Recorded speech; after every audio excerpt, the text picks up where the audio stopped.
This has been an immense team effort. We've got team members from Southern Cross University, their CSIRO and QUT, and together we've achieved very large scale of larval production.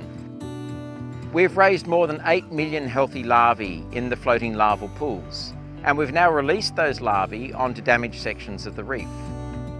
We've released them in a number of ways. We've used a series of pipe systems to release the larvae back onto target reef sites. We've had larger scale larval cloud delivery by opening the bottom of the nets. And we've also used robot technology to deliver millions of larvae onto other sections of the reef. And now we're comparing the results of those different methods to see how many new baby corals we can find on the reef systems, and we'll monitor their growth and survival throughout next year and beyond. So we're mimicking what occurs naturally on the reef system, but just increasing the rate of larvae that are coming into those damaged reef areas.